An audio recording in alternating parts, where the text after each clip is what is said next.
Pourquoi l'imam Kindo a-t-il été arrêté? Que cache réellement cette affaire qui fait en parler?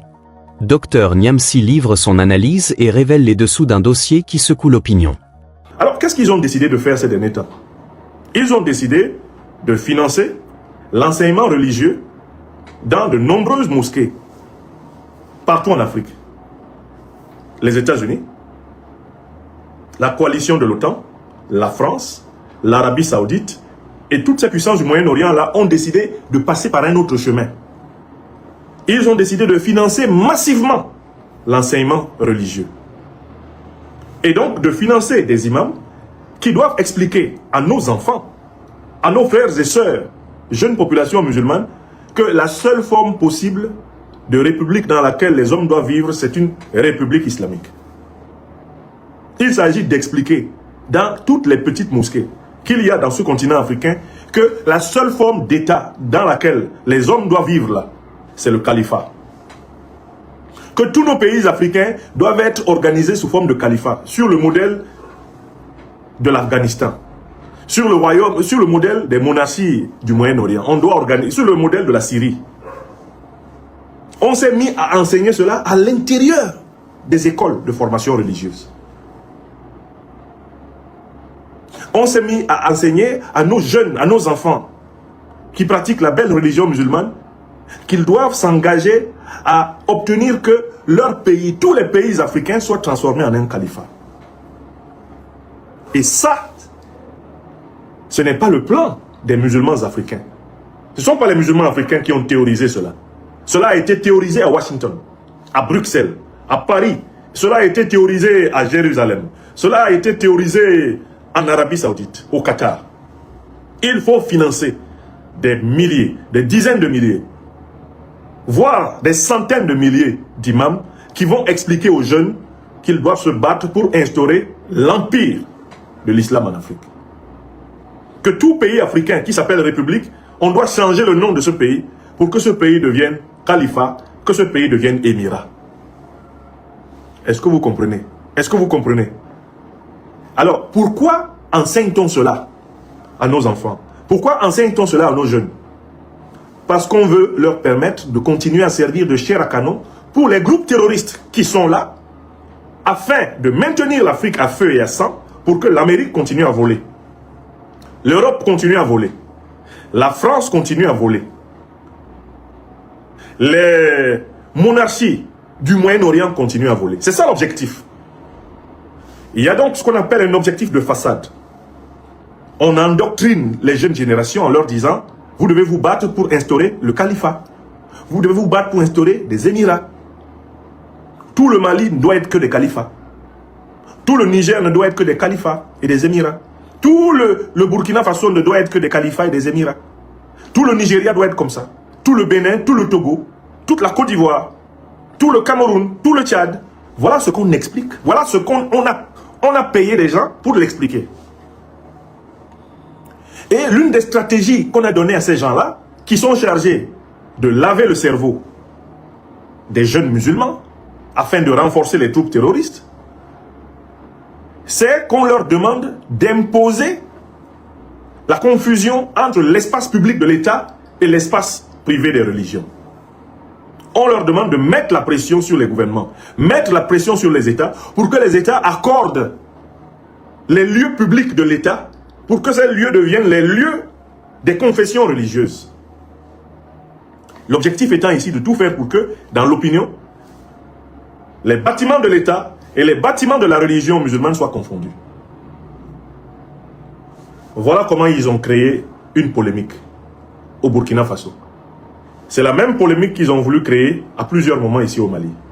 C'est la même polémique qu'ils ont cherché à créer, eh bien, à un moment donné au Niger. C'est la même polémique qu'ils cherchent à créer en permanence au Nigeria. C'est la même polémique qu'ils cherchent à créer au Cameroun, au Tchad. L'arme subtile consiste à dire, si le gouvernement n'accepte pas de donner les bâtiments publics pour la pratique d'une religion privée, c'est-à-dire la pratique de la religion musulmane, alors c'est un gouvernement anti-musulman. Et il faut le combattre. Voilà le danger qui nous guette. Voilà le piège dans lequel certains musulmans, certaines musulmanes, qui ne sont vraiment pas hypocrites, mais qui sont simplement, en réalité, inconscients des enjeux, sont tombés. Certains sont en train de tomber dans ce piège. On leur demande de mettre les États et les gouvernements sous pression pour que ceux-ci confondent l'espace public de l'État avec l'espace privé de leur religion. On leur dit de dire que tout gouvernement qui n'autorise pas que la religion se déroule à l'intérieur des bureaux de l'État est un gouvernement anti-musulman. L'erreur que commettent ces gens, c'est qu'ils le font au moment où, à la tête des pays, par exemple du Sahel, on a des hommes d'État qui sont de religion musulmane. Le président Assimi Goïta est musulman. C'est le président du Mali. Le président Ibrahim Traoré est musulman. C'est le président du Burkina Faso. Le président Abdourahmane Tchani est musulman. C'est le président du Niger. Qui peut imaginer que ces chefs d'État soient anti leur propre religion? Nous les voyons tous célébrer et pratiquer la religion musulmane que leurs pères, que leurs ancêtres ont pratiquée depuis plusieurs siècles, sans complexe. On veut faire passer le président Ibrahim Traoré pour un anti-musulman parce que le président Ibrahim Traoré a dit de ne pas confondre l'espace public de l'État avec l'espace privé des religions. Aucune religion dans un État convenablement dirigé ne doit confisquer l'espace public. Que ce soit les chrétiens, que ce soit les kamites, que ce soit les musulmans, aucune religion ne doit confisquer l'espace public. Aucune religion ne doit s'accaparer l'État et dire que l'État est l'État de sa religion. Ça, c'est la position des dirigeants sahéliens. Et ce n'est pas une position anti-religieuse. Ce n'est pas une position anti-musulmane. Mais la propagande d'Al-Qaïda, la propagande de l'État islamique, la propagande de la junte terroriste et néocolonialiste française, la propagande des juntes terroristes et néocolonialistes du Moyen-Orient, la propagande de la junte impérialiste, terroriste, néocolonialiste américaine, essaye de présenter maintenant les dirigeants sahéliens comme des ennemis de l'islam.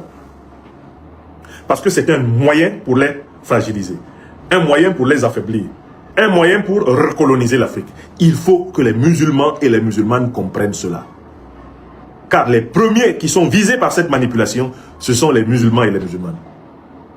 On veut faire passer des gouvernements qui sont pourtant dirigés par des personnes qui sont de confession musulmane. On veut faire passer ces gouvernements pour des gouvernements anti-musulmans. Uniquement parce que ces dirigeants veulent que l'État ne soit pas confisqué par une quelconque religion, que l'État soit neutre par rapport aux différentes religions.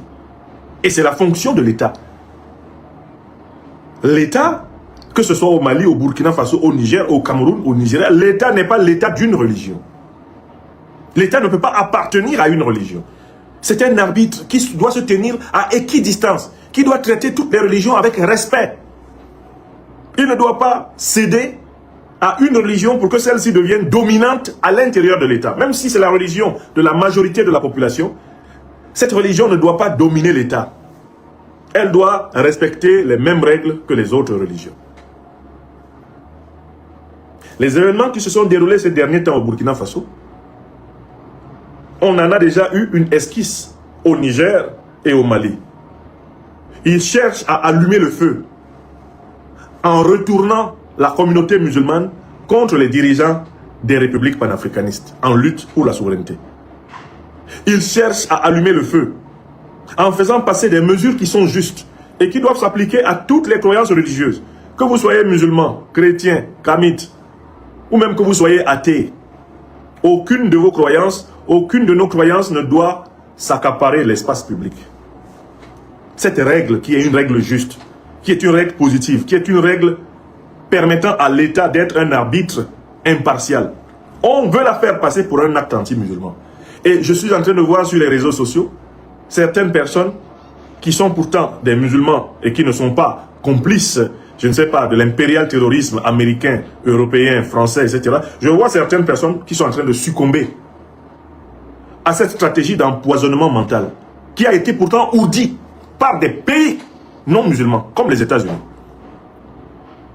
comme la France, comme l'Union européenne, parce que ce sont eux qui sont derrière toute cette affaire. Des gens même qui ne pratiquent pas l'islam, des gens même qui ne sont pas des croyants musulmans. Ce sont eux qui veulent imposer une crise religieuse en Afrique. Parce que c'est uniquement le moyen pour nous affaiblir et pouvoir se positionner. Donc, franchement, ce samedi matin, je voulais expliquer cela de la manière la plus claire. Il faut d'abord que les musulmanes et les musulmans soient les premiers, en première ligne, contre cette manipulation.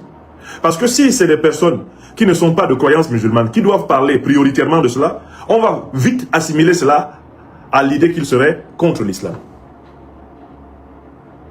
Nos frères et sœurs intellectuels musulmans doivent monter à l'assaut pour expliquer ça au peuple. Je voudrais saluer ici, sur la place de Bamako, le formidable travail qui est fait par le journaliste Abdoul Niang. Abdoul Niang est musulman. Et il explique depuis plusieurs semaines ici au Mali comment on est en train de vouloir manipuler, instrumentaliser et utiliser la religion pour affaiblir le Mali. Il a expliqué comment les financements saoudiens et qataris affaiblissent l'islam au Mali. Vous savez que celui qui paye dicte sa manière de penser.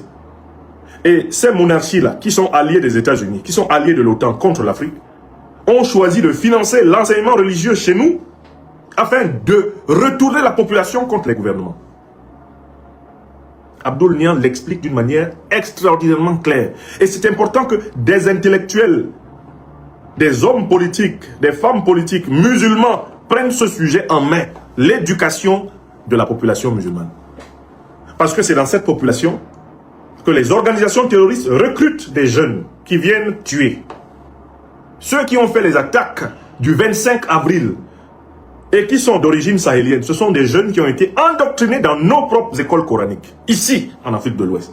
Ils ont été endoctrinés par qui? Les maîtres financés par l'Arabie Saoudite, financés par le Qatar, financés par la junte néocolonialiste et terroriste française, financés par la junte néocolonialiste, terroriste et impérialiste américaine.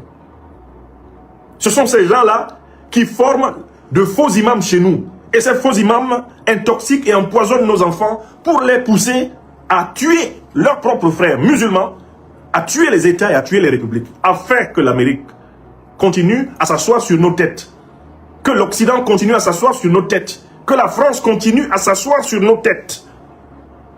Et je vois, ce qui moi me fait de la peine, c'est quand je vois des personnes que je connais, des personnalités que je connais qui ont une voix qui peut porter et qui se laissent tenter par ce discours.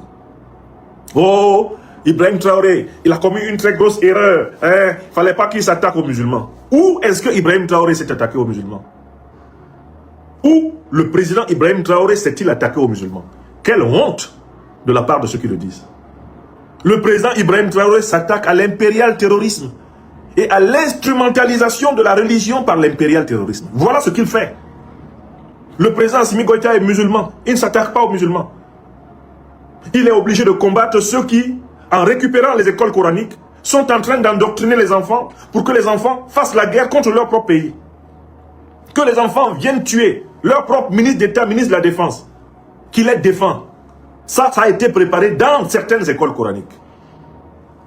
Et c'est cela que les gouvernements sont en train de combattre. Car il est nécessaire qu'on mette en place un encadrement de l'enseignement religieux. Que ce soit côté chrétien, côté traditionnaliste ou côté musulman, l'État doit mettre les yeux dedans. Qu'est-ce qu'on met dans la tête de nos enfants?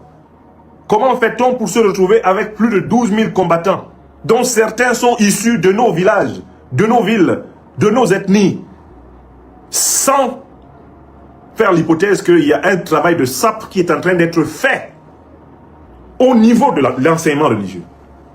Un travail de sape qui est en train d'être fait dans les écoles coraniques, qui est en train de faire dans les mosquées pour détruire l'islam africain et pour détruire l'Afrique. Parce que derrière cette destruction de l'islam africain, islam de paix, islam de coexistence pacifique avec les autres religions, islam républicain, derrière cette destruction de l'islam africain, certains ne veulent pas voir que c'est toute l'Afrique qu'on veut détruire. C'est-à-dire que les Américains se sont assis, ils ont réfléchi, les dirigeants américains, j'entends, les dirigeants européens se sont assis, ils ont réfléchi. Ils ont réfléchi avec leurs alliés du Moyen-Orient, ils ont dit comment on peut fragiliser le Mali, le Burkina Faso et le Niger. Parce que ces gens-là, ça fait maintenant plus de 5 ans qu'ils nous résistent. Ils tiennent bon. Ils ont dit, nous allons passer par un financement massif de l'enseignement religieux. Et à travers les écoles coraniques, à travers certaines mosquées, nous allons inoculer le message selon lequel, si on ne donne pas l'espace public à la religion musulmane, c'est qu'on est anti-musulman. Si on ne donne pas l'espace public à la religion musulmane, c'est qu'on est anti-musulman. Voilà le message que nous allons inoculer. Ensuite, nous allons expliquer aux enfants qu'ils doivent vivre dans des califats, ils doivent vivre dans des émirats et que c'est ce que Dieu veut, c'est ce que Dieu a dit dans sa sainte parole. Voilà l'enseignement qu'ils sont en train de donner. Et comment voulez-vous que des dirigeants avertis, comme les leaders panafricanistes d'Afrique de l'Ouest, laissent passer cette propagande? Pourquoi voulez-vous qu'on laisse passer une telle propagande si ce n'est pas suicidaire pour les républiques? Si on laisse passer l'idée que toute l'Afrique doit être transformée en émirat et en califat, mais ça veut dire que c'est l'idéologie d'Al-Qaïda et de l'État islamique qui va nous diriger. C'est la mort de l'Afrique. Et je vous rappelle que Al-Qaïda, État islamique, ça c'est une pseudo-idéologie musulmane.